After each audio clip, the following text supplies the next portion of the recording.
The ground suddenly starts shaking. Clouds of gas start forming in the sky, making it dark during broad daylight. Bits of the ground start swelling, lifting, and even collapsing. These are the telltale signs of a volcano that is bound to erupt.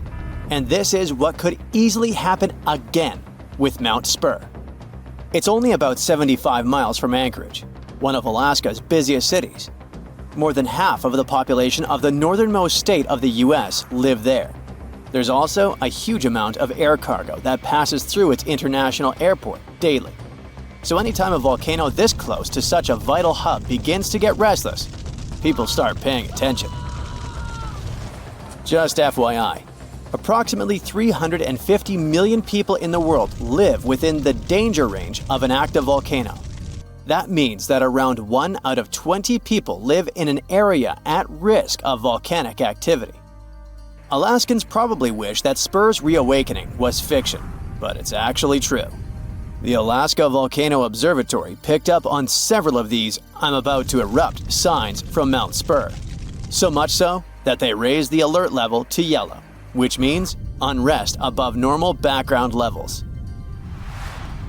Spur erupted twice in the 90s, and it was pretty intense. If we were ranking volcanic eruptions on a scale from 1 to 10, these eruptions would rank a 6 or 7. Not that terrible, but still worth 10 to 17 million in damages.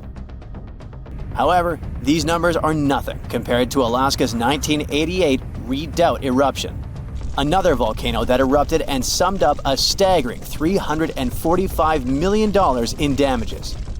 Mainly because its ashes hit aircraft engines, such as the KLM 747 that lost power after all its engines went off due to the ashes.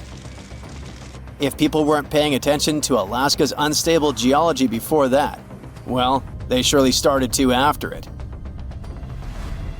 When you think of the hazards of volcanic activity, the first thing that might possibly pop in your mind is Pompeii, Italy. Of course, that's the worst-case scenario, a city being engulfed by lava. Spur may seem innocent compared to Vesuvio, but it still took its toll. The last time it erupted in the 90s, and it threw volcanic aerosols over 60,000 feet into the atmosphere. Let's get our science straight here. Think of volcanic aerosols like liquid particles that are released into the atmosphere during an eruption. These particles are usually created when gases from a volcano, such as sulfur dioxide, combine with water and other particles that exist in our atmosphere. These aerosols can actually cool the Earth's surface since they reflect sunlight directly back into space. And that's not the worst part. It can stay in the atmosphere for several years after an eruption, causing lots of health issues. The eruption unleashed blazing fast avalanches of hot gas and ash called pyroclastic flows, along with thick, muddy floods known as lahars. Oh, and there were also the massive volcanic boulders. These rock chunks were huge, some over 3 feet long, and they blasted out from the volcano like nature's cannonballs, landing more than 6 miles away. All that volcanic heat melted part of a nearby glacier, kicking off debris flows that dammed up the Chakachatna River and created a whole new lake along the valley. Some good came out of Spur's first eruption, though. The main lesson was, volcanic monitoring pays off. The local monitoring was able to reduce the economic damage done by the eruption, especially for a city that has an intense air traffic. Spur is deemed as dormant for the moment, but it could go off anytime soon. You see, volcanoes are classified as active, dormant, or extinct, depending on how much action they're putting on. If it's still active, it's still rumbling and erupting somewhat regularly. Dormant means it's had some recent activity, but it's still lying low for now. And extinct, that's when it's been quiet for such a long time that we figure it's done for good. One of the US's most dangerous active volcanoes is Mount St. Helens. This volcano is actually responsible for the most powerful eruption in US history. Its last blast was so intense, it threw off about 1,300 feet off its summit. Basically, the top of the mountain vanished, And if you thought Mount Spur's ash cloud was impressive, St. Helens wins the competition since it launched its ashes 80,000 feet into the sky. Eastern Washington plunged into total darkness. But it wasn't just that. In a matter of 3 minutes, the eruption hurled 3.7 billion cubic yards of blazing rock and dust, enough to fill 1 million Olympic-sized pools across 230 square miles of lush forest. Actually, the earthquakes that anticipated the eruption started weeks before May 18, 1980. A ground shake of magnitude 5.0 went off, triggering a landslide on one side of the volcano. By the end of the official eruption date, 57 people had lost their lives. Nearly 7,000 big-game animals like deer and elk were wiped out, and millions of birds laid scattered on the burnt earth. Researchers don't think St. Helens will blow at the same magnitude again anytime soon, but they're keeping an eye on it, because this volcano is not exactly finished. By the way, the word volcano comes from the Roman name Vulcan, which was the Roman deity of fire, and they often happen at the meeting point of tectonic plates, which are the pieces of the Earth's surface that fit together like a jigsaw puzzle. The so-called Ring of Fire, located in the Pacific Ocean, is the world's danger zone when it comes to volcanoes. It contains between 750 and 915 active volcanoes. The largest volcano located in the Ring of Fire, also the largest active volcano in the world, is the Mauna Loa. It's over 13,000 feet high, and it's located in Hawaii. Researchers say that Mauna Loa has been erupting for at least 700,000 years. Its most recent eruption began on the 27th of November 2022, and it lasted until December 13th. It's been quiet since the 80s until it decided to wake up again. Thanks to constant monitoring by the Hawaiian Volcano Observatory, it didn't cause any casualties when it last erupted. Scientists have been investing big time on volcanic monitoring, not only to reduce economic hazards, but also to save lives. The most recent attempt has been to drill into volcanoes. Recently, a group of scientists went all the way to Iceland in one of the world's volcanic hotspots. There are around 33 active volcanoes in Iceland alone, but the one that is the most interesting to them the most is the Krafla volcano. The Krafla has erupted around 30 times in the last 1,000 years, and its most recent eruption was in the mid-1980s. The project, named Krafla Magma Testbed, or KMT for short, is hoping to advance the understanding of how magma behaves underground. The main advantage of this drilling research is predicting the risk of eruptions, but it can also help to push geothermal energy forward. I mean, can you imagine having electricity that is run by the limitless source of volcano power? The KMT team will begin drilling holes deep into volcanic ground in 2027. They're aiming at reaching over a mile into the ground. After all, it's different to monitor lava activity when it's on the surface than when it is still below ground. This will allow researchers to listen to the pulse of the Earth, according to them. They're saying this research is as revolutionary as the first time man went to the moon. Oh, and speaking of that, I was shocked to discover that volcanoes exist all throughout the solar system. Yep, other planets and moons have volcanoes too. The largest volcano in our solar system is Olympus Mons on Mars. It's a shield volcano, much like the ones that make up the Hawaiian Islands. It's about 370 miles wide. If we transported it all the way back to Earth, it would almost occupy all of Poland. Yikes. Phew, you can finally send that last report for the day and breathe out. The weekend is around the corner. But just when you're about to hit send, you're alarmed by the low rumbling under your desk. Is it the light rail passing by? Unfortunately, that's not the case. It's a volcano speaking. What, here? In Arizona?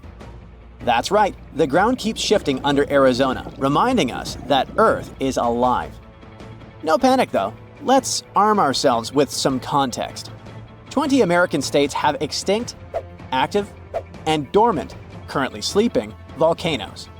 Among such states, you can find California, New Mexico, Nevada, Utah, and Colorado. On the bright side, Arizona's volcanoes are dormant at the moment, but it doesn't mean they won't go off in the near or not so near future. Now, how about traveling to Arizona to check the traces of its active volcanic past? They dot the desert landscapes of this state like spots dot a Dalmatian.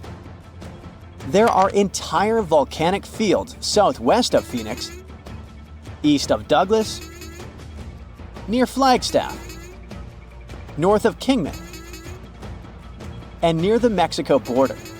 The most worrying thing about these fields is that even though they're not active at the moment, eruptions in this region might happen every 1,000 years or so.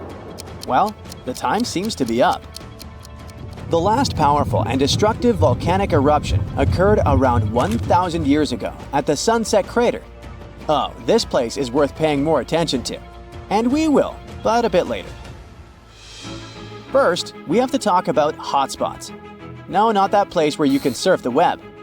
In our volcanic context, a hotspot is a place where insane amounts of heat melt the overlying crust, Earth's thin outer layer, and form volcanoes. This heat rises from the mantle, which is located between our planet's dense, superheated core and the crust. Want to see an example of this type of volcanism? Welcome to the Hawaiian Islands. The Big Island has its active volcanoes because, at the moment, it's situated on top of the Hawaiian hotspot. The older Hawaiian Islands were once there too, but later they drifted off towards the northwest. It happened because that's where the oceanic crust on top of which they sat, namely the Pacific Plate, moved. Now, look at the world's ocean basins. Yes, they're literally dotted with islands that sit on top of hotspots, like Hawaii, Iceland, Samoa, the Galapagos. Those are probably the most famous examples. But don't think that continents can't host hotspots. They can, but those are far less common. One of the most famous continental hotspots is, I bet you know it. Yep, the one beneath the Yellowstone caldera. By the way, the caldera is a vast volcanic crater, especially one formed as a result of a massive eruption that led to the collapse of the mouth of a volcano. The Yellowstone hotspot is basically the creator of Old Faithful and the rest of the hot springs and mud pots for which the national park is famous. Speaking of Old Faithful, let's make a small detour and pay more attention to this wonder of nature. It's one of the most well-known geysers in the world. People have been coming from all over the globe to see it for more than a century. The cool thing about this geyser is that the likes of it can only form under very specific conditions. That's why they're pretty rare. Magma under the surface superheats pockets of underground water. The pressure there keeps growing until it eventually pushes the water upward with immense strength. A certain volcanic rock with a high silica content lines the tunnel through which this water escapes. Basically, it creates a unique pipe that can withstand unbelievable pressure and heat created by the water erupting above the ground. Old Faithful was the very first named geyser in Yellowstone. If you come to visit it expecting the thing to erupt every hour on the hour, you're gonna be disappointed. On average, Old Faithful erupts every 91 minutes or so, which isn't that bad either. Plus, you can download a special app which will provide you with the approximate time of the next eruption. But be very careful while visiting and stay away from the site. The water erupting from the powerful geyser reaches 204 degrees Fahrenheit. The steam is even more scorching, up to 350 degrees Fahrenheit. It's hot enough to bake a cake. But let's get back to our volcanic hotspots. Scientists still don't clearly understand why there aren't many hotspot volcanoes on continental crust. One reason might be that the continental crust is much thicker than the oceanic crust, which is about 4 times as thick on average. Another reason could be that most of Earth's crust, about 2/3 of it, is oceanic. This means that there's less continental crust for hotspots to form under. Now, I bet those of you living in Arizona will appreciate the following info. We'll talk about a volcanic field right in the heart of this state, the San Francisco Volcanic Field. That's a massive area filled with over 600 volcanoes. Yes, they're mostly small, but it doesn't make them any less impressive. They're scattered across 1,800 square miles in northern Arizona, a giant territory. Interestingly, scientists are still debating about whether this volcanic field is actually sitting on top of a hotspot. But one thing they agree upon, the volcanoes in this area get younger as you move east. And this pattern matches up with the North American plate moving west over what could be a stationary hotspot beneath the surface of our planet. Cool, huh? The volcanic hullabaloo in that area started around 6 million years ago. So, in geological terms, it's relatively young. As for the most recent eruption, it happened less than 1,000 years ago. The Sunset Crater, which I mentioned before, the one near Flagstaff, is the most famous vent from that eruption. The Sinagua people had to leave their homes at Wupatki Pueblo because of the eruption. That site is now part of the Wupatki National Monument. There, you can see how people lived in this volcanic region many years ago. If you go to explore this area, you'll notice that most of the volcanoes there are basalt cinder cones, small and steep. The Colorado Plateau has quite dry weather conditions. That's why the volcanoes haven't worn down much. Some of the best examples of those cones, like this one, called the SP crater, still look like they appeared yesterday. But look around. It's not just cinder cones. The San Francisco Volcanic Field also has a stratovolcano, as well as some lava domes that formed from volcanic rocks with more silica than basalt you can find in places like Hawaii. It means they're thicker and don't flow as easily. Anyway, the stratovolcano is going to be one of the most epic sights you'll come across while exploring this volcanic field. Well, not the stratovolcano itself, but the San Francisco peaks, the remains of that giant formation. They stand tall at more than 12,600 feet. That's 4.5 Burj Khalifas placed on top of one another. It makes the peaks some of the biggest landmarks in northern Arizona. They're not only stunning, but also sacred to the Native American people who have lived in the area for many generations. Now, unlike those super active volcanoes in Hawaii, the San Francisco Volcanic Field takes its time, thousands of years between eruptions. But you shouldn't relax just yet. Geologists say another eruption is likely to happen one day. It will probably occur in the remote eastern part of the field, away from big towns. Phew! And if that next eruption is anything like the one that formed Sunset Crater, it would be quite the show. Lava fountains and rivers of lava flowing. At the same time, the next eruption might not happen for centuries, maybe even millennia. Until then, the San Francisco Volcanic Field will remain a hidden gem of volcanic history, waiting for its next fiery performance. These ominous rumbling sounds, the ground shaking under your feet. Wait a minute, that's my tummy. Or it might be Washington State's Mount Adams waking up. It's the largest volcano in the state by both area and volume, and it's recently started to show signs of life after staying silent for thousands of years. Scientists have noticed an alarming uptick in seismic activity around the mountain. And since the last eruption here happened between 3,800 and 7,600 years ago, humanity was still in the Stone Age at that time. This sudden chattiness has scientists, let's say, curious.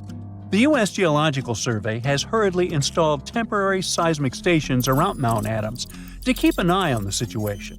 At the same time, they reassure the public there's no need to panic.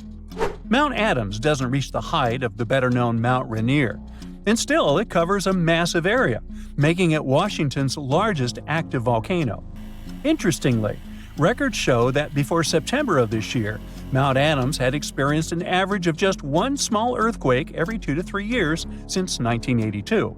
And then, the Cascades Volcano Observatory and the Pacific Northwest Seismic Network detected a staggering 6 earthquakes in just 1 month, September. These quakes were all rather tiny, with magnitudes ranging between 0.9 and 2 on the Richter scale. It means they were so weak you wouldn't feel them at the surface. Plus, satellite imagery confirmed there was no ground deformation in the area. Now, at the moment, the USGS keeps Mount Adams alert level at green or normal, so we shouldn't worry about the ground opening and swallowing towns and cities. But the most recent seismic blips have encouraged the agency to install additional equipment for more precise monitoring. Such an expanded network will help scientists notice even the smallest earthquakes, which will help them understand what's happening under Mount Adams. This extra equipment might also shed light on whether this recent activity is a signal of future eruptions or just a random anomaly. If Mount Adams eventually erupted, it would likely produce slow-moving lava flows rather than explosive eruptions like Mount St. Helens. After all, past eruptions have only led to lava flows that travel just a few miles from the volcano. So that's not what we'd need to worry about. A much more dangerous thing would be lahars. These are mud flows that can happen when volcanic ash, rock, and melted ice mix during eruptions. Lahars have occurred near Mount Adams without even eruptions. Rock, weakened by hydrothermal processes at the volcano's summit, suddenly broke loose, creating fast-moving, destructive mud flows. Exactly for this reason, the USGS categorizes Mount Adams as a high-threat volcano. While it doesn't erupt frequently, it still poses serious risks to nearby settlements. Another volcano we should carefully watch is Katla in Iceland. It's one of the country's most powerful and dangerous volcanoes. It last erupted over a century ago in 1918, but if it erupts again, it could be 10 times as powerful as another Icelandic volcano whose name I can't pronounce. See? That one erupted in 2010, completely disrupting air travel all over Europe. An eruption of Katla could release large amounts of sulfur dioxide, which could form sulfate aerosols in the atmosphere. Such aerosols reflect sunlight, which could even cause temporary global cooling. This phenomenon often followed catastrophic volcanic eruptions in the past. Although eruptions are common in Iceland, Katla's ash cloud would likely shoot higher into the sky and cover larger areas of Europe than that other one did. It would ground flights and negatively affect economies. If Katla erupted, it would also harm agriculture, water supplies, and air quality. In 2014, scientists noted that a large eruption could even cause a tsunami that might travel along Iceland's south coast and out to sea. But the potential impact of such a tsunami is still unclear. Katla tends to erupt on a regular schedule every 40 to 80 years, which means that another eruption is statistically very likely soon. That's why Katla remains under close scientific observation. The Canary Islands' Cumbre Vieja erupted recently in 2021, reminding people of its destructive potential. The lava flow from this eruption was devastating. It covered whole neighborhoods and flowed into the ocean, destroying more than 3,000 homes. Thousands of people had to be evacuated. But the craziest thing? Even though the damage was significant, scientists believe it could have been far worse. A massive eruption of Cumbre Vieja could have caused the volcano's entire western flank to collapse into the Atlantic Ocean, triggering a mega tsunami. This hypothetical tsunami could have potentially created waves hundreds or even thousands of feet high. They could have flooded coastlines around the Atlantic basin, including parts of the US and Europe. Luckily, recent studies claim that a collapse of that scale is unlikely. But even though the chance of a mega tsunami is low, scientists still think it's wise to prepare for possible eruptions because there's a chance of extensive damage. The lava flows that occur at this volcano tend to be extensive and dangerous to both human life and the infrastructure on the island. If you decide to travel to Ecuador, you should be wary of Cotopaxi, one of the most active volcanoes in this country. It's been rumbling with minor eruptions since 2022. While these eruptions have been relatively small, Cotopaxi has a great potential for a major eruption, and it has scientists on high alert. If Cotopaxi erupted on a large scale, it could produce a massive ash cloud over 12 miles high. threatening the lives of around 200,000 people in the neighboring area. A serious danger is Cotopaxi's snow-capped summit. It would melt super rapidly in a major eruption. It could lead to destructive floods and landslides that would flow down the mountain and potentially reach populated areas. This combination of volcanic activity and glacial floods makes Cotopaxi a high-risk volcano. A powerful eruption could occur soon, or it could be years or even decades away. But monitoring efforts are in place to catch any warning signs. The next volcano we should watch out for is already infamous, Mount Vesuvius. Its catastrophic eruption in 79 CE destroyed the Roman cities of Pompeii and Herculaneum. Its last eruption occurred in 1944, but Vesuvius remains highly active and poses a great risk to nearby Naples, one of Italy's largest cities. A large eruption would threaten over 3 million people. Many of them live in the vicinity or even directly on the slopes of the volcano. If Vesuvius erupted, it would be an explosive event, with ash, rocks, and volcanic gas ejected at extremely high speeds. And even though such a destructive event isn't expected for a few hundred years, Vesuvius remains one of the world's most closely watched volcanoes. After all, it has a real potential to cause catastrophic damage in a densely populated area. Then we have Popocatépetl, often called El Popo. It's one of North America's tallest active volcanoes, which lies about 40 miles from Mexico City. Exactly this proximity to a metropolitan area with a population of 22 million people makes Popocatépetl especially hazardous. A large eruption could send a massive ash cloud over Mexico City, causing widespread disruptions. Ash could clog the city's drainage systems, contaminate water supplies, and even cause power outages by short-circuiting electrical systems. Plus, lahars could rush down the volcano, reaching nearby towns. Popocatépetl has been showing near-constant seismic activity since the early 2000s, and smaller eruptions are pretty common here. In early 2024, there were 13 recorded minor eruptions, which alarmed nearby towns. At the same time, volcanologists consider such eruptions normal for Popocatépetl. While talking about super dangerous volcanoes, we can't skip Yellowstone National Park. It houses one of the world's largest supervolcanoes. Its last massive eruption occurred about 640,000 years ago. But if this monster were to erupt today, the impact would be much more devastating for the entire planet. States closest to Yellowstone, including Montana, Idaho, and Wyoming, would be most affected, likely experiencing disastrous pyroclastic flows.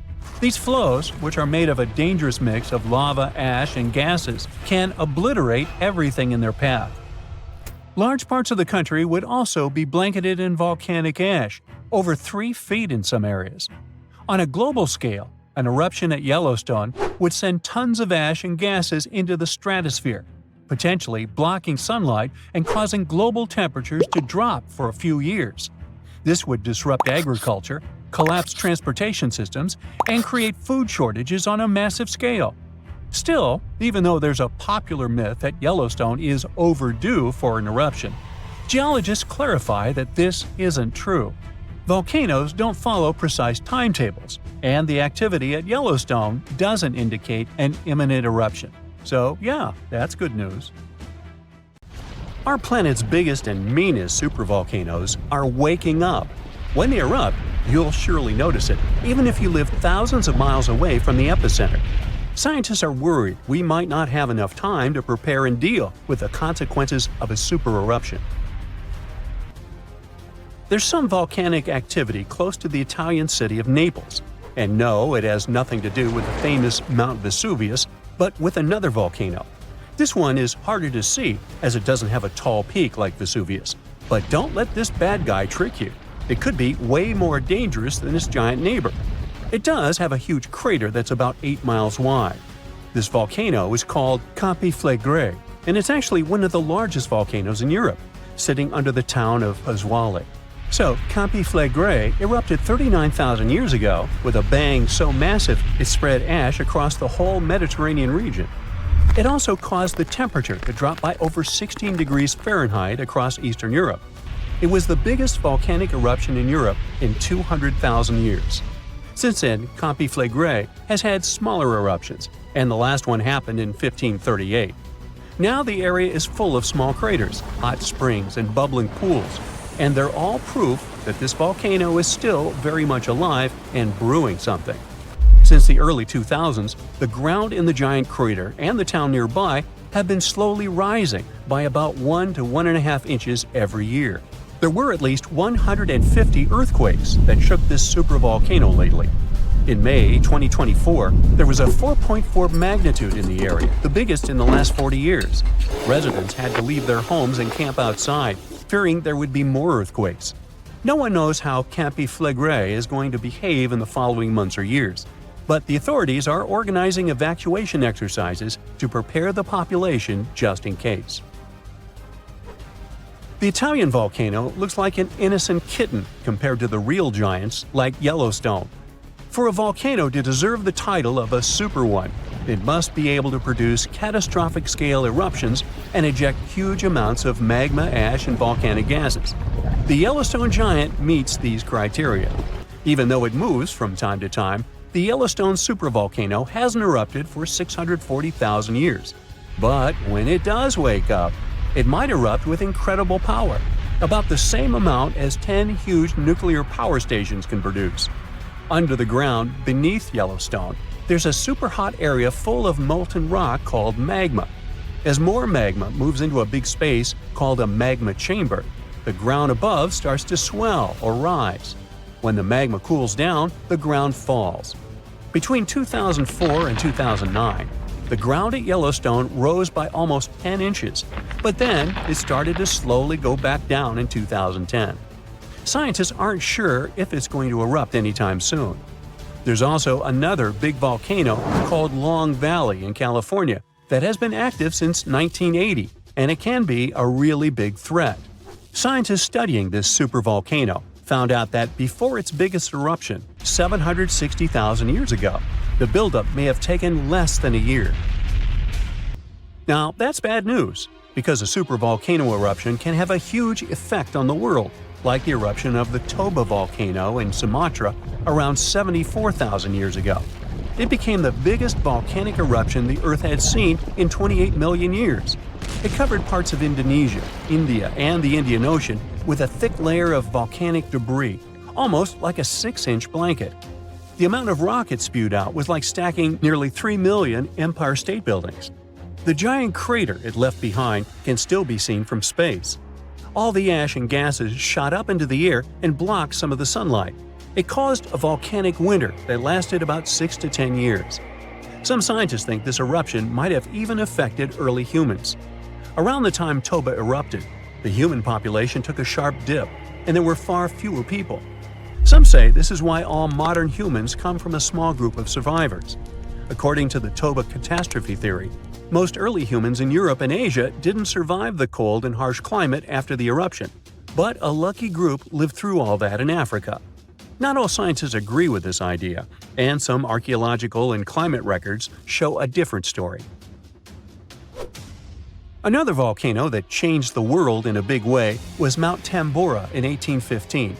The next year went down in history as the year without a summer. It was cold and rainy, and there was snow and frost even in the middle of summer, especially in Europe and North America. This happened because the volcano sent out a lot of sulfur dioxide into the sky, which spread all over the world and made the planet colder. When Tambora erupted, it caused huge tsunamis that smashed homes and took the lives of around 10,000 people. Afterward, about 80,000 more people passed away because of the consequences the eruption had caused in the world. The cold weather ruined crops, so food became really expensive. And because horses were the main way people traveled, the cost of oats that they ate went way up too. Some people even think this led to the invention of the bicycle in 1817 as a new way to get around. The eruption made the Earth colder for about 3 years. Now, even though the Tambora eruption was so powerful, Krakatoa, another volcano in Indonesia, stole the show when it erupted in 1883. It was just easier to spread information about it through telegrams and photos. Its final blast was the loudest recorded sound in history, and people could hear it on 10% of the entire Earth's surface. The eruption started a tsunami, with waves about half as tall as the Statue of Liberty. Now, if we only had 12 months to prepare for a supervolcano eruption, it would be really hard to store enough food and get ready. But don't panic just yet. Supervolcano eruptions are very rare, and the last one happened 26,500 years ago in New Zealand. Scientists think that a super eruption happens once every 100,000 years on average. But the sad part here is that the Earth doesn't follow a perfect timeline. There could be clusters of super eruptions with shorter gaps between them and then longer quiet periods. Since there have already been 2 super eruptions in the last 100,000 years, there's always a chance one could happen again sooner than we expect. Plus, although there are places like Yellowstone and Long Valley where we expect volcanoes to erupt, there are less obvious possible hotspots. In Chile, there's a volcano called Laguna del Maule that has erupted in the past and left behind a huge crater. Over the last 20 years, the ground there has been swelling really fast, rising up to almost 1 foot a year. Some people are worried that this could be a sign of a big eruption coming. But scientists say there's not enough magma yet to cause a super eruption. In Bolivia, the Juturancu volcano is also acting up. It's part of a group of volcanoes that have caused super eruptions in the past. Since the 1960s, the ground around Juturancu has been lifting, but the last eruption was 250,000 years ago. Even though the magma might be rising, it's not enough to worry about just yet. The chances of a super eruption happening during our lifetime are 1 in 1,400, which is pretty low, so you don't need to worry too much. But just like someone wins the lottery every week with very small chances, a super eruption could happen sometime in the future, and when it does, we'll need to be prepared. Imagine standing in the middle of Europe 40,000 years ago. The landscape is rough, cold, and unforgiving. Fast food is scarce, and there's no internet. Suddenly, from out of the woods steps a figure, stocky, strong, and with a face that is quite unusual. This human looks similar to us, but something about them is different. Their brow is heavy, their nose is broad, and their body seems to be built to fight nature itself. Well, congrats! You've just met a Neanderthal. You might have thought that Neanderthals were basically ancient humans, but that's not really true. We come from the same genus called Homo, but we, all modern humans, belong to one same species called Homo sapiens. However, there used to be lots of human species before, and Homo neanderthalensis was just one of them. And they actually were kind of cooler than us. So what in the world has happened to them? Neanderthals lived for a long time, for about 360,000 years, across Europe and parts of Asia. 40,000 years ago, the place we now call southern Italy was sitting on top of a huge disaster, a massive supervolcano called Campi Flegrei. This big boy is huge, about 9 miles wide. That's about 10 to 20 minutes in a car to get across it all. But there were no cars then, remember? At the time, it was quiet for a while, but one day, suddenly, it blew in what became one of the biggest volcanic eruptions Europe had seen in 200,000 years. The catastrophe was so crazy that ash, gases, and debris altered the climate across the entire continent. What comes next is usually called a volcanic winter. Average temperatures drop, the sky gets darker, and life becomes even harsher than it already is. The eruption, known as the Campanian caused Europe to cool by as much as 7 degrees Fahrenheit. Doesn't sound like much? Well, the drop of even 1 degree would cause winters to become harsher, causing horrible snowfall, rains, and floods. Crops would struggle to grow, leading to food shortages. The weather would go wild, too, with storms and droughts. Hey, kind of like now. Except multiply this by 7. Events like these caused some huge chaos in modern times. You can imagine what it did to the Neanderthals. But in reality, a simple volcanic eruption shouldn't destroy an entire species, right? Well, yes. The truth is, the Neanderthals were already hanging by a thread back then, and all because of us. They've been in a tough spot for a while. They lived in places that are now parts of Europe, Western Asia, and the Middle East. Modern humans, us Homo sapiens, entered Europe and were giving them some serious competition for food and shelter. Homo sapiens were sneaky dudes, better at finding food, easily adapting to different environments, and using more advanced tools. We were pushing Neanderthals out, trying to get the same resources. We literally made their extinction a slow and very unpleasant process. So, while the volcano definitely made things worse, it wasn't their only problem, and they didn't completely disappear after the eruption. Some of them hung on in isolated places, like Gibraltar, for another 12,000 years. That's because it's likely most of the severe cooling actually happened farther east, away from where the Neanderthals were trying to survive, and it didn't hit their homes as hard as we thought. In fact, the eruption may have even helped them, at least for a while. Some scientists say that the volcanic fallout might have slowed down modern humans' expansion into Neanderthal territory and gave the poor fellas a little more time to survive. So, the Campi Flegrei eruption was a nasty event, but it only delayed the inevitable. Campi Flegrei is a wild card. It's also known as the Fields of Fire. The air itself there is thick with legend. The Greeks and Romans believed this volcano was the gateway to the underworld. Even an ancient Roman poet, Virgil, mentioned this in his famous story, the Aeneid. The hero Aeneas must descend into the underworld, and this place is exactly where he starts. Back in the day, this landscape was full of Roman villas, spas, and fish ponds. The elite had the time of their lives there. What they didn't know, though, was that they were standing on treacherous ground that could go crazy at any moment. The Campi Flegrei is not your typical volcano. You'd imagine a single towering peak, but the landscape looks deceivingly calm, with small features popping up here and there. But if you flew above it, the sight would be insane. A gigantic circular basin, peppered with volcanic cones and craters, like scars from the Earth's violent past. The danger here lies in its subtlety. The ground beneath your feet is constantly shifting, even when you don't notice it. Every so often, the land rises, only to sink again, sometimes by several feet, as magma or gas moves beneath the surface. It's incredibly creepy. The risk is almost invisible. The Campi Flegrei is a massive depression formed by two colossal volcanic eruptions. One of them was the one that cooked Neanderthals, and another happened 15,000 years ago. The most famous eruption, though, happened in the 16th century, and it was horrifying. The year was 1538. For years, the people of Paswali had noticed something unsettling. Land that once sat below the waves was slowly rising. What was once the sea had become new ground. Rumblings from deep within the earth were terrifying, but had become a normal part of life. Earthquakes started in the early 1530s, small at first, but in just 8 years, they became the norm.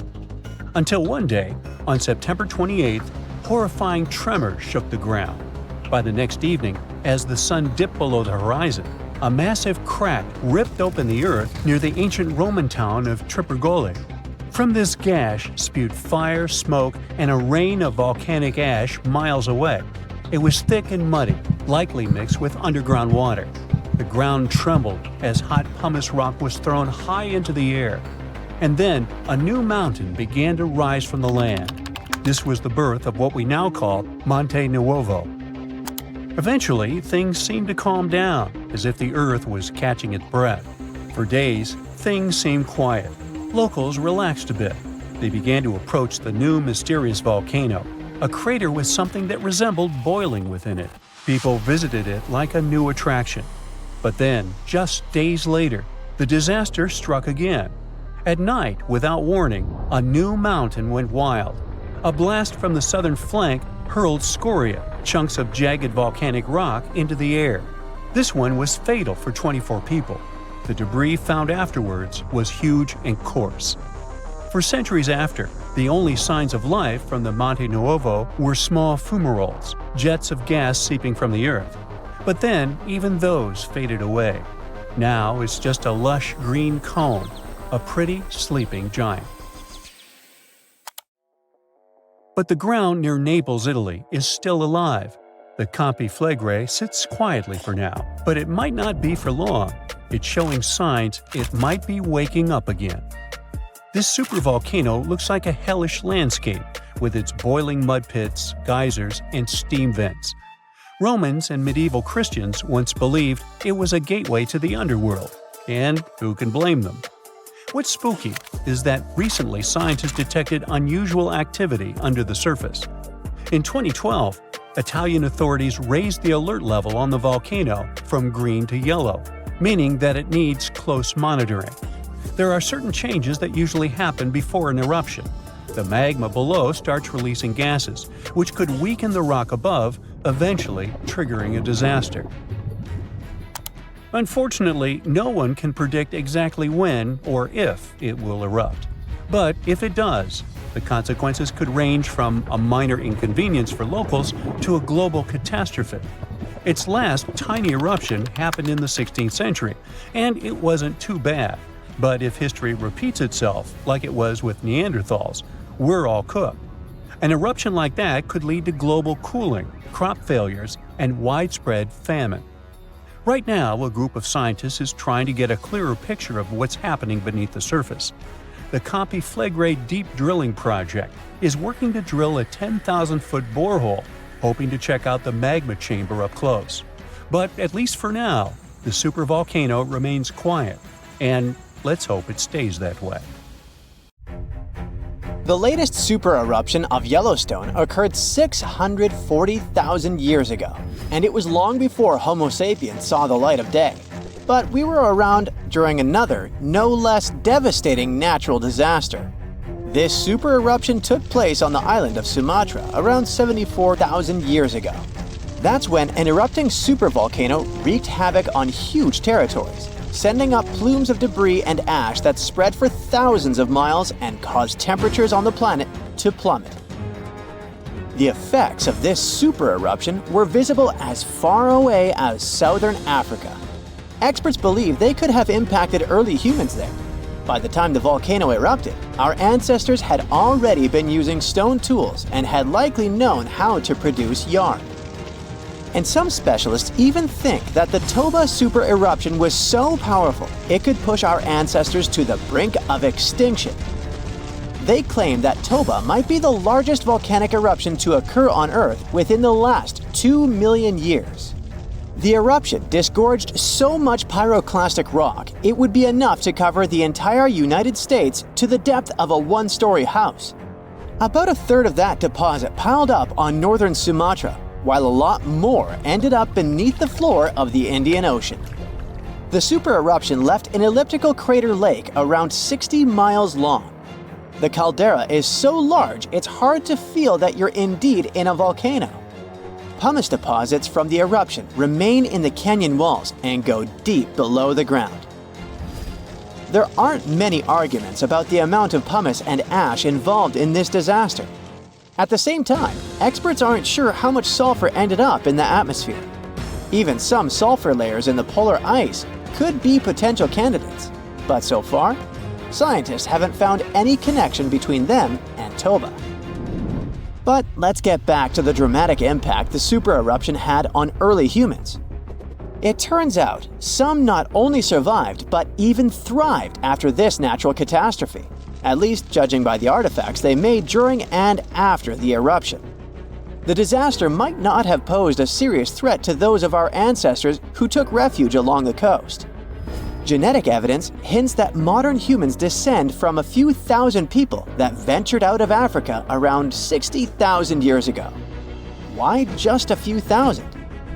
According to some experts, the rest of our ancestors could have been devastated by the Toba eruption. After all, the supervolcano spewed out 1,000 cubic miles of dust and rock in a flash, leaving a scar in the ground that was dozens of miles wide. All that dust and sulfur Toba sent into the atmosphere potentially cooled the surface of our planet, which led to the appearance of glaciers and the lowering of Earth's sea levels. And since Toba might have had an important role in shaping humankind, scientists have been working hard trying to understand precisely how early humans reacted to this disaster. In 2011, several researchers found an enigmatic soil sample in South Africa's Pinnacle Point, an archaeological site overlooking the Indian Ocean. This sample contained some volcanic ash. After examining the layer, they found more than 400,000 artifacts left by early humans. Those ranged from heat-treated stone tools to signs of fire and animal bones. Based on this finding, the team suggested that early humans on the South African coast thrived after the eruption, living in that area for thousands of years and improving their tools. The region might have served as a refuge during and after the Toba eruption. A 2009 study suggested that the eruption could have lowered global temperatures by 14 degrees Fahrenheit. It would have made survival tough elsewhere in Africa. If there had been a volcanic winter, it wouldn't have been as cold along the coastline. On the other hand, newer studies claim that Toba spewed out so much sulfur into the atmosphere that the resulting aerosols could have stuck together, which would have limited their cooling effect in the long term. In other words, right after the eruption, temperatures would have plummeted, but only in some regions. And after 3 years or so, the effects of the eruptions would have calmed down altogether, becoming not dangerous to humans. Well, apparently, more research is needed. Meanwhile, let's figure out if we should watch out for any volcanoes these days. Last year, thousands of small earthquakes shook the ground near Iceland's Svartsengi geothermal power plant. Magma rose to the surface there, and now it has opened wide fractures slicing through the small town of Grindavik. The ground there is still swelling, and an eruption might happen with little notice. But of course, that's not all. Over the planet, 45 other volcanoes keep rumbling. For example, Italy's Vesuvius, that infamous thing that finished the city of Pompeii in 79 CE. Over the last 17,000 years, the volcano has experienced 8 explosive eruptions, followed by powerful pyroclastic flows. Dense masses of super hot ash, lava fragments, and gases flowing at high speeds. The volcano's last eruption happened in 1944. Mount Rainier is one of the most dangerous volcanoes in the USA. Its high elevation, chemical composition, and proximity to Washington's Seattle and Tacoma suburbs, and the volcano's ability to produce massive pyroclastic flows make Mount Rainier a threat to consider. The heat from this volcano could potentially melt the ice and snow covering it, leading to rapid downstream flows of debris, mud, and rocks. The Novarupta volcano in Alaska's Katmai National Park and Reserve formed in a 1912 eruption, which was the world's largest in the 20th century. The volcano sent almost 7 cubic miles of ash and debris into the air. It also produced such a powerful ash flow that it created the Valley of 10,000 Smokes. Mount Pinatubo is located in a populated region in the Philippines. It became notorious after a 1991 massive eruption, which was the second largest eruption of the 20th century. More than 700 people lost their lives during that natural disaster. Today, more than 21 million people live within 62 miles of Pinatubo. Mount Agun, a continuously erupting volcano in Indonesia, had its last major eruption in 1963. It was one of the most tragic eruptions in the country's history. It lasted for 11 months, producing ashfall and pyroclastic flows that led to the loss of more than 1,000 lives and serious property damage. People saw ash plumes above the volcano throughout 2018, following the eruption in November 2017. Japan's Mount Fuji hasn't erupted since 1707. That year, a massive earthquake likely set it off. In 2014, experts warned that Fuji could be at risk of another eruption following the 9-magnitude earthquake that shook Japan in 2011. Experts believed the earthquake had raised pressure below Fuji. The eruption in 1707 sent so much ash and debris into the air that all this mass even reached Tokyo. Should Fuji erupt again, it would affect more than 25 million people in the surrounding areas. The eruption of Washington's Mount St. Helens in 1980 was one of the most destructive volcanic events in U.S. history. 57 people, as well as thousands of animals, lost their lives during that natural disaster. The eruption also destroyed around 200 square miles of forest. Experts think that Mount St. Helens' history of massive eruptions means that future catastrophes are bound to happen.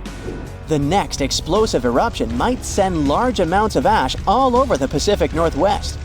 No wonder the volcano is under close monitoring. One of Indonesia's most active volcanoes, Mount Merapi, has been erupting for centuries. NASA claims that the biggest risk of this volcano is pyroclastic flows, which can spread over vast areas and harm loads of people.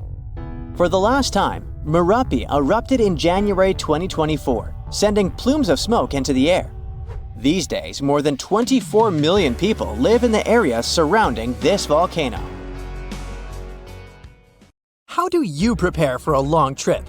You probably look up the route on Google Maps or watch a walkthrough on YouTube. Or maybe you ask someone who's been there recently. But what if you're bound for a place humans have never existed? Yes, I'm talking about our next-door neighbor, the Red Planet. NASA is planning a mission to Mars in the late 2030s or early 2040s. That's too far in the future, so why start preparing now? Well, it's closer than you think. Rookie astronauts spend at least 2 years training just to go out in space. For every hour they spend in space, they need to spend 10 hours underwater on Earth. This training only applies to spacewalks and the International Space Station. So far, some 600 people have been to space, but humans have never set foot on Mars. Traveling to this planet will require a different kind of training. Is there a region of Earth that closely resembles Mars? The Apollo mission's astronauts trained in Nevada. This is where Neil Armstrong and his fellow astronauts got a sense of what the surface of the moon would feel like. But Mars is different from the moon. It has gravity and an atmosphere. In this aspect, it resembles our own planet. Just one country, to be more precise: Iceland. NASA used this island in the far north of Europe as a testing ground for its 2020 Mars mission. And no, the mission didn't involve humans landing on the Red Planet. Just a small rover looking for signs of life. But the high-tech robot still needs some practice. Let's do a little test of our own. Compare the landscapes on Mars and Iceland. Are you struggling to spot the difference? Good. That means that scientists have picked the ideal training grounds for the upcoming Mars mission. An area entirely barren and devoid of life. That's how one researcher involved in the mission described Iceland. And this description perfectly matches the conditions future astronauts will encounter on Mars. But what's so special about Iceland? There are valleys that were created by volcanic eruptions. The island is still young in geological terms. Simply put, it's still forming. Lava flows, water, volcanoes, raging winds. Iceland has it all. The country's slogan is the land of fire and ice. The island's population is just above 350,000. For comparison, the city of Cleveland in Ohio has more residents than the entire country of Iceland. But the size doesn't always matter. Remember Euro 2016? When England lost to Iceland 2-1, their players became stars overnight, but Icelanders are closer to the stars than you think. The country has a space agency. Yeah, you heard it correctly. Now, this agency actually consists of 2 people who are trying to promote Iceland as a terrestrial analog to Mars. In short, this means that Iceland looks a lot like the Red Planet. The local duo wants to get space scientists to choose Iceland as a training ground for future astronauts. Their biggest argument is that it's cheaper. Sending people and equipment into space is expensive. Duh! According to Elon Musk, SpaceX launches cost around $2 million. That's way less than a typical NASA launch. A large portion of space research takes place back on Earth. Antarctica is ideal for studying cold and desolate places in outer space. Hawaii is perfect for exploring lava tubes and the composition of rocks. Just imagine the logistics behind going to both of these regions at the same time. This is where Iceland comes into play. It has diverse habitats that are relatively close to each other. So what exactly will future Mars-bound astronauts do in Iceland? To answer this question, let's travel back in time. Nevada wasn't the only place NASA's astronauts visited more than half a century ago. They prepared for walking on the surface of the moon in Iceland too. Their primary objective was collecting rock samples. These can mainly be found near volcanoes and lava fields, and Iceland has plenty of those. Around 60% of the local landscape is rocky and rugged. This makes the island the size of Kentucky feel like another planet. Add that to the fact that 80% of Iceland is uninhabited, and you get the perfect playground for astronauts. And there's another similarity with Mars. In summer, it can seem as if the sun never sets in Iceland. Locals go shopping at 3 a.m. In June, for example, the night can last only 2 hours. Sounds like a perfect open-air party destination. Well, not really. Who would want to party at a freezing temperature of 42 degrees Fahrenheit? That's the average low air temperature in June. Future astronauts spent weeks in Iceland, trying to adjust to these strange conditions. This helps them prepare for the long days on Mars. This is not a figure of speech, since days on the red planet are longer than the ones on Earth by 40 minutes. That's not much, considering the length of days on other planets. On Jupiter, a day is over in just under 10 hours, while a day on Venus equals 243 Earth days. But let's first land on Mars and then think of other planets, shall we? Have you been doing some math in your head? If one day on Mars is 40 minutes longer than on Earth, then how long is a Martian year? Nope, I'm willing to bet your calculations aren't correct. You forgot to factor in an important detail. The planet is farther from the Sun than Earth. This means that a year on Mars lasts 687 days, nearly twice as long as a year on Earth. Sorry, future astronauts, you'll get a birthday cake once every 2 years. There's another minus to the red planet, literally.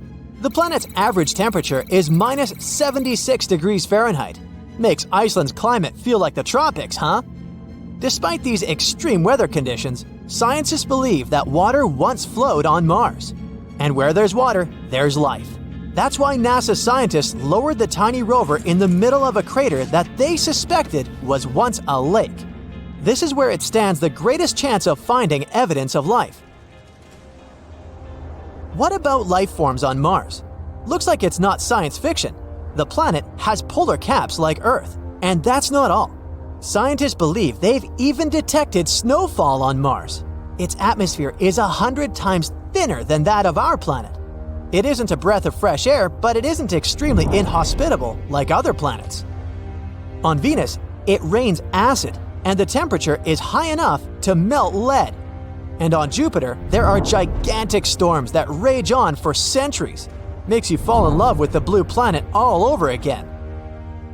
Even Iceland sounds fun at this point. You might even want to learn Icelandic.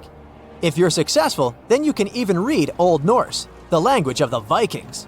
And you'll know 100 words for wind. This will come in handy as wind speeds on the island can reach up to 40 miles per hour. Out in the open, you have to hold on to a fence or a signpost to stay on your feet.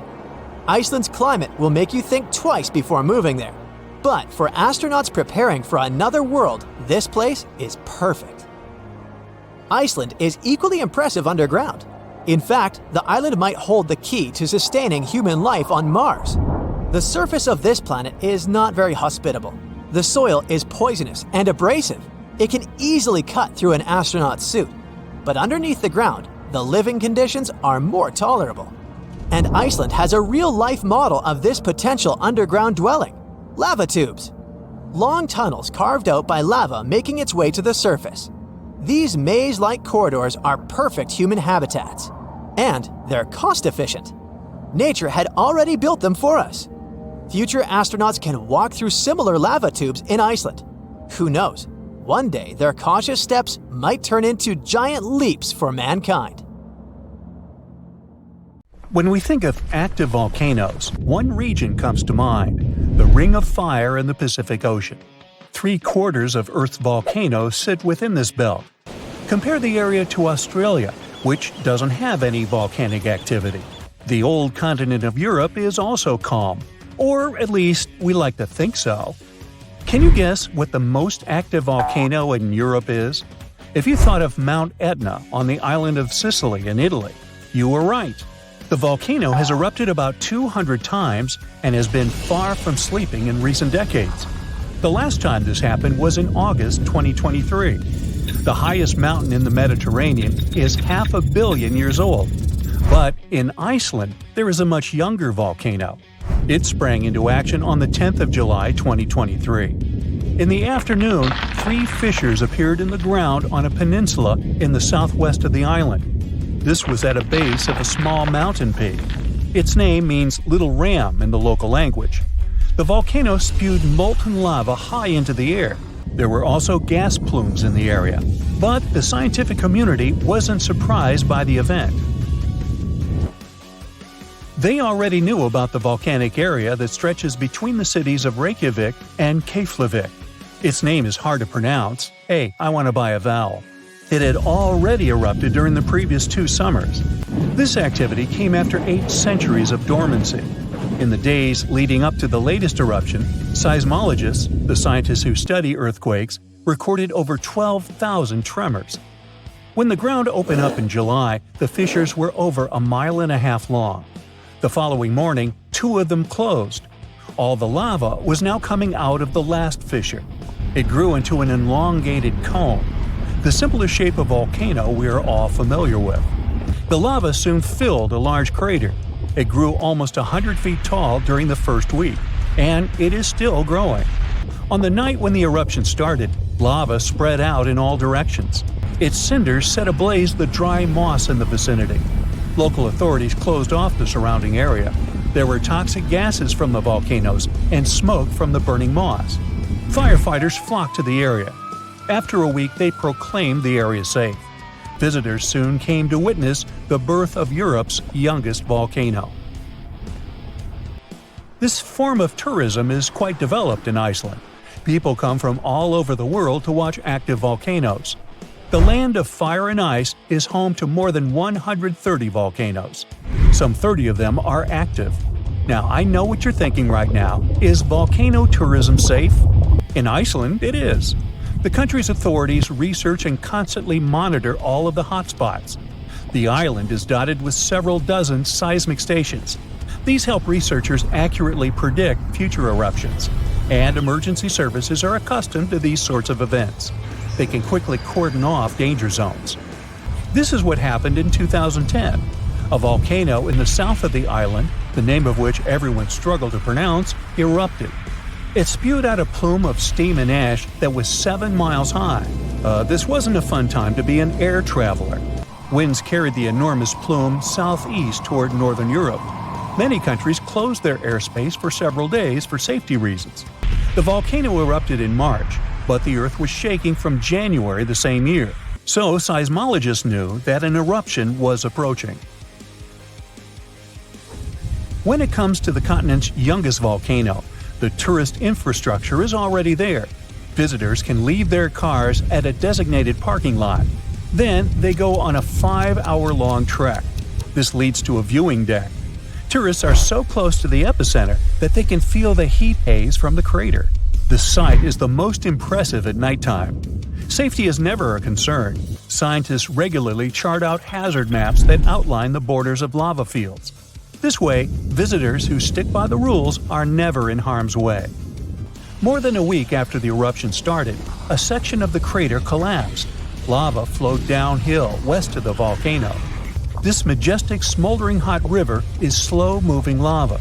Scientists categorize it as an AA type. The term is Hawaiian. It describes basaltic lava that has a rough and brittle surface. The flow is composed of broken lava blocks that are called clinkers. They fall off as the substance flows. This reveals red-hot areas. The cooler sections of lava are gray and black in color.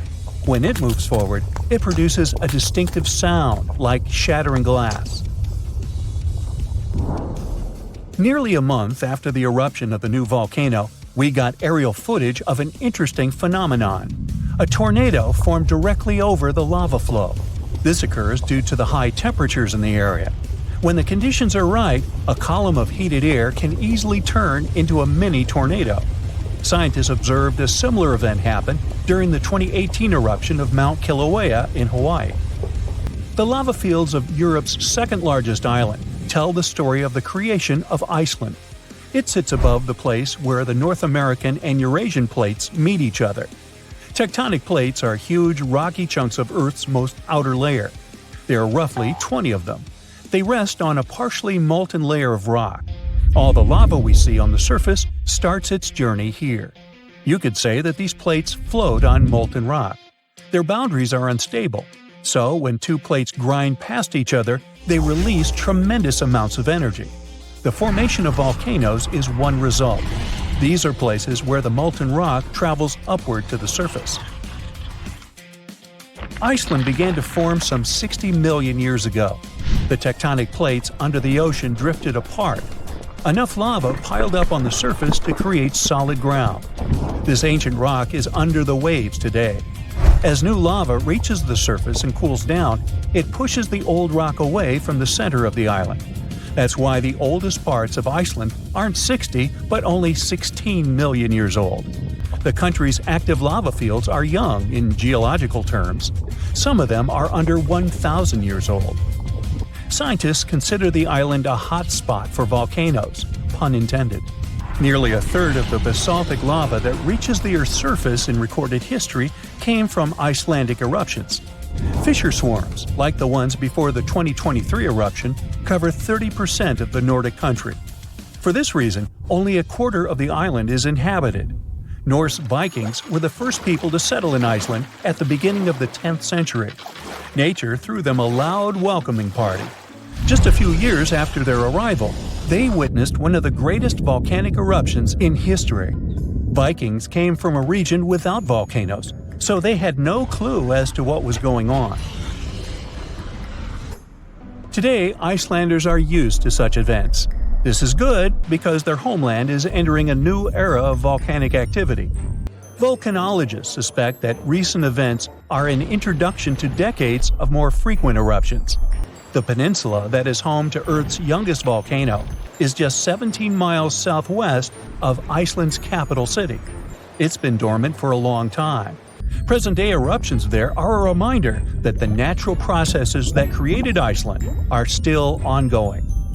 Recently, scientists discovered that there's a historical link between volcanic eruptions in the north of Europe and glaciers. Our planet went through at least 5 major ice ages. These were exceptionally lengthy periods when the average temperature on Earth dropped. The result was the expansion of ice sheets across northern Europe and North America. The last ice age ended some 10,000 years ago. Researchers are still trying to fully understand how these glacial periods affected volcanic activity. They suspect that the sheer weight of all that ice disrupts the flow of magma underground. When glaciers retreat, the pressure is lifted. This makes it easier for lava to flow upward to the surface where it bursts.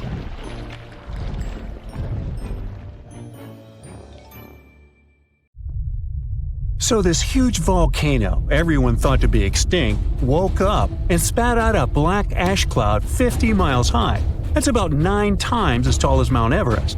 Located in what is now Indonesia, the powerful Krakatoa had caused huge tsunamis that rocked over ships as far away as South Africa. It also changed the temperatures around the world for several years. The volcanic island of Krakatoa in the Sunda Strait was likely born thanks to another major eruption several centuries ago. It hadn't erupted for at least 200 years before 1883. So the first tremors and blasts in May of that year came as a total shock to people living nearby. Then ships sailing through the busy water passage started reporting clouds of ash above the volcano. It went quiet again for a while, but they could still see ash above it. The eruption culminated at the end of August. It was so powerful that it shattered the island into fragments. Witnesses heard the sound produced by it in Australia, around 3,000 miles away. They described the noise as the roar of heavy cannons. Some say it was the loudest sound ever heard. During the next 5 days, the pressure wave from the eruption traveled around the globe 3.5 times and was seen on barographs on different continents. Hot avalanches of ash spread down the volcano as far as 25 miles away at crazy speeds. They ruined the surrounding islands and took 36,000 lives. Tens of thousands more drowned in tsunamis that happened after the volcano had collapsed into the caldera. Over 100 coastal villages on Java and Sumatra were completely wiped out. All this made the waking up of Krakatoa one of the most devastating in the entire recorded history. The Earth's crust is like a giant puzzle, made up of massive pieces known as tectonic plates. These plates are constantly sliding against each other over the mantle, which is the molten layer beneath. Indonesia is right in the middle of the so-called subduction zone. Here, the Indo-Australian plate collides with part of the Asian plate as it moves northward. As the oceanic plate dives down, it gets heated up, and you've got the perfect recipe for a volcanic hotspot. Krakatoa had 3 peaks, each serving as an exit door for a massive magma chamber beneath it. During a previous eruption, debris blocked one of these exits, and the pressure built up beneath. When Krakatoa finally blew its top, the blast split the magma chamber wide open. The eruption led to a so-called volcanic winter. Krakatoa had sent 6 cubic miles of rock, ash, and debris into the atmosphere. They created a thick veil that surrounded the Earth. The particles scattered sunlight, and the troposphere below cooled down. The effect stayed strong for several years. The northern hemisphere experienced colder than average temperatures, and in some regions, summer temperatures didn't rise to typical levels. Southern California received a record amount of rainfall in the months following the eruption. The sky became darker in different parts of the world for years afterwards. The sunsets, for many months, turned into a spectacular show of red and orange. One astronomer supposed it was the source of the inspiration for The Scream by Edvard Munch. The painting shows exactly what the sky over Norway looked like after the eruption. It also produced a rare type of halo called Bishop's Ring and a volcanic purple light at night. For several years after Krakatoa had blown up, the moon looked blue and sometimes green. That's because some ash clouds were full of particles large enough to scatter red light, only letting other colors pass. Someone even witnessed lavender sun and night-shining clouds. Krakatoa became the first scientifically well-recorded and studied eruption of a volcano. Between the moments the first clouds of ash were seen by a ship passing by and the disastrous eruption, scientists managed to organize geological expeditions. They studied the volcano and gathered samples of volcanic rocks. It became useful for understanding volcanic activity. Krakatoa was sleeping tight until the 1920s, when some locals noticed a column of steam and debris spewing from the collapsed caldera. Within weeks, the rim of a new cone sprang up above sea level. After a year, it was a small island named Child of Krakatoa. It continues to erupt, but fortunately without serious consequences so far. In April of 1815, Mount Tambora unleashed a massive eruption, wreaking havoc on the Indonesian island of Sumbawa. It destroyed homes and claimed 10,000 lives. Another 80,000 perished because of diseases that spread in the aftermath. The following went in history as the year without a summer. Cold, wet conditions wrapped Europe and North America in an unexpected chill. It became the coldest in at least 250 years. In the summer of that year, the temperatures dropped the most. Crops didn't grow, livestock didn't survive, and famine took over Western Europe and North America. New England had snow and terrible frost in the summer months. Food prices went up. Oats for horses became a luxury. Some people say it even inspired the invention of the bicycle in 1817. Scientists used early data and climate models to see if it was all because of the Tambora eruption. They compared the data to similar years.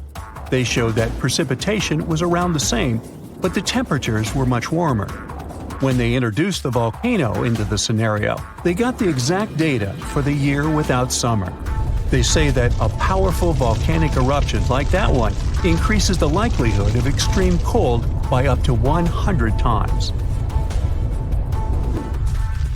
The explosion of the Toba supervolcano on the island of Sumatra around 74,000 years ago became the Earth's largest volcanic eruption in 28 million years. Parts of Indonesia, India, and a slice of the Indian Ocean got a cozy blanket made up of 6 inches of volcanic debris. It spat out a volume of rock comparable to almost 3 million Empire State Buildings. The crater it had left behind is still seen from space. All the ash and volcanic gases that sprang into the atmosphere because of the eruption partially blocked the sunlight. A severe volcanic winter began and lasted for 6 to 10 years. Some anthropologists see a connection between the Toba eruption and how limited modern humans are when it comes to genetic variety. Around 74,000 years ago, exactly when the Toba erupted, there was a population nosedive. That's why all modern humans trace their roots back to a tiny group of survivors. The Toba catastrophe theory proposes that most early humans in Europe and Asia didn't make it through the post-eruption climate chaos. Instead, a lucky, genetically limited bunch found their safe haven in Africa. But archaeological and paleoclimate records disagree with this theory. Benjamin Black from Rutgers University and his team set out to crack the code and discovered a hidden paradox. Maybe we were peering through the wrong climate lens.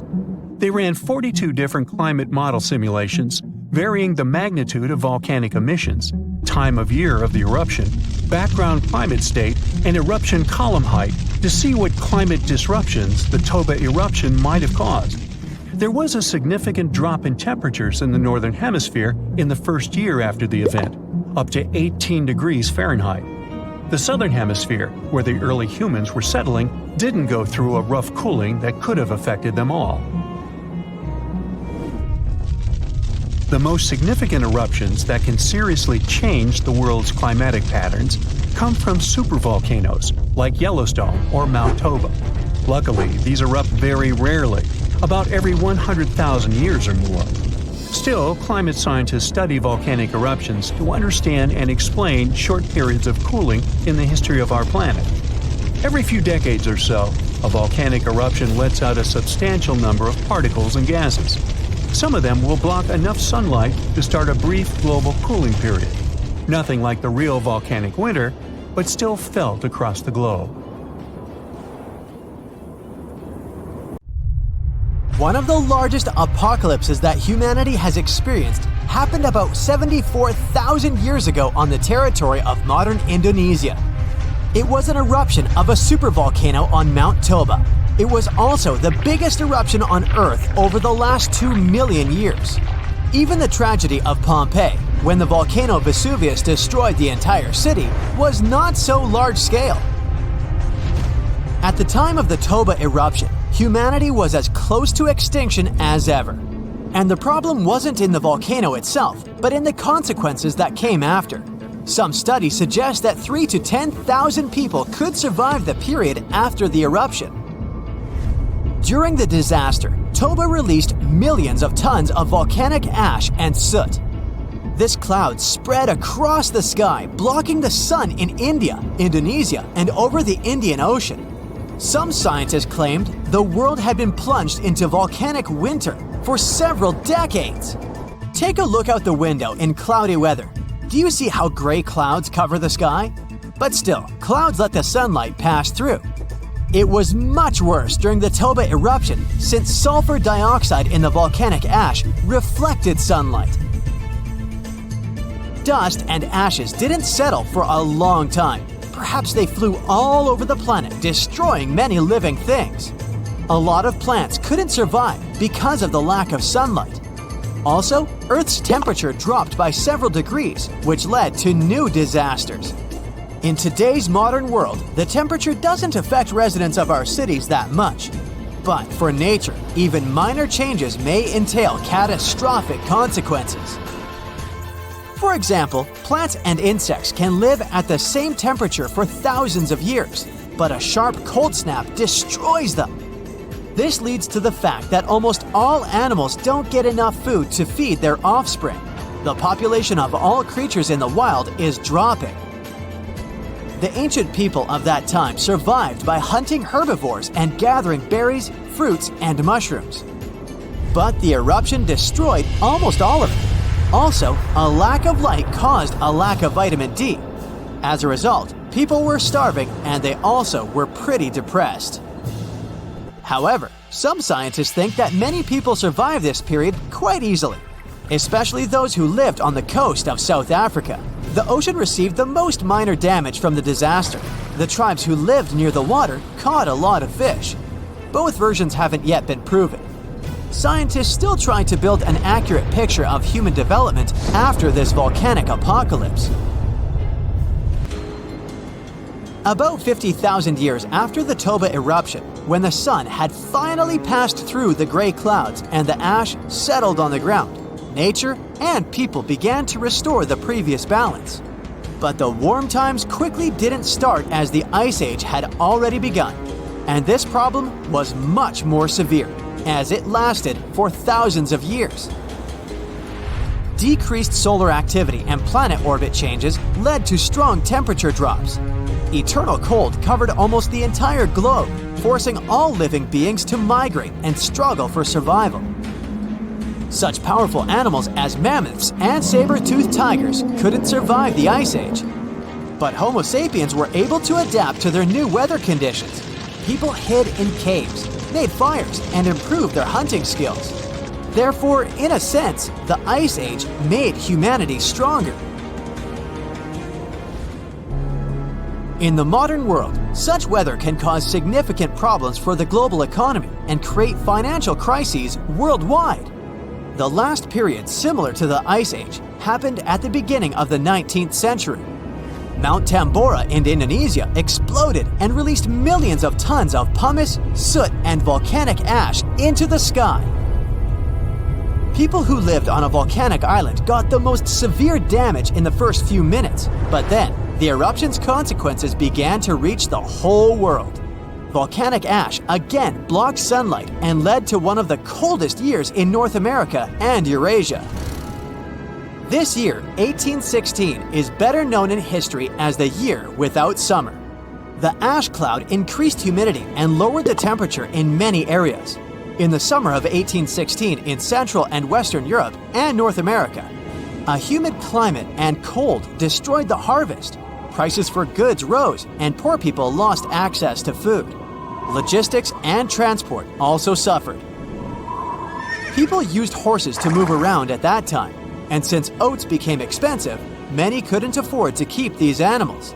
Many believe these circumstances inspired the inventor Carl Dreis to create the world's first bicycle. Also, there's a theory that the Tambora eruption helped invent Frankenstein. Several writers, including Byron and Shelley, gathered in a villa in Switzerland where they began to write fantastic novels.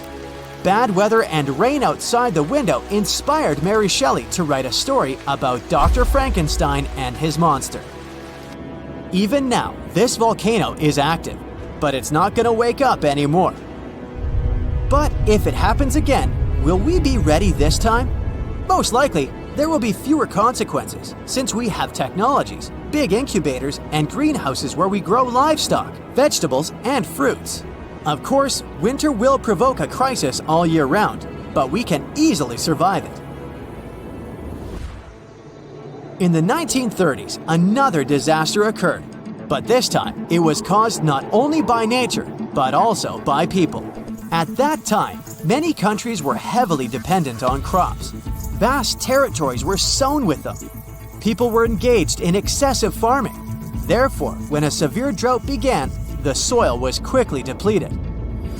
The ground ran out of nutrients necessary for the growth of wheat and corn. This led to the fact that the top layer of soil was turned into tiny dust. Then, west-easterly winds hit such states as Colorado, Nebraska, Texas, and Oklahoma. They rose the dust into the air and formed thick clouds. This period is considered the most challenging time of the Great Depression. It's the Dust Bowl. It lasted 8 years and forced many people to leave their homes and move to other states. Dust storms got so strong that they blocked the sun in Washington, D.C. Whole cities were covered with rain from sand, which caused problems with breathing.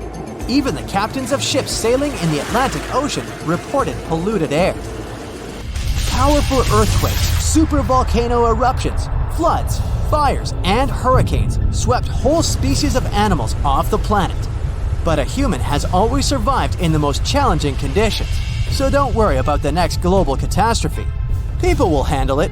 We hope so. But what if some global catastrophe happens? For example, a huge meteorite falls or the atmosphere gets poisoned. In this case, it'd be best to find a remote island or fly to the moon. The main thing is to have the opportunity to return. After all, sooner or later, the apocalypse ends and Earth will be as good as new. Probably. Another option is to live in an underground bunker with large reserves of food and oxygen. About 8 billion people are living in the world. For humanity to prosper again after the apocalypse and restore its population, 1 to 500 people will be enough. There have been cases in world history when small tribes numbering a few hundred people have lived for centuries and even millennia. However, to do this, you'd have to leave megacities. Big towns only import food. They're heavily dependent on farm fields and crops. During some global catastrophe, no one would give food to the cities. Hunger would lead to complete chaos. To live well, people would need to escape from their towns and repeat the practice of those who lived in the early Neolithic period. It was about 12,000 years ago, just after the end of the last ice age. People at that time lived separately in small villages. The population of each of them was from a couple of hundred to 1,000 people. They lived independently, provided food, and made big families. In fact, it's not such a bad option after the apocalypse to grow vegetables on a small farm, eat healthy food, and enjoy nature.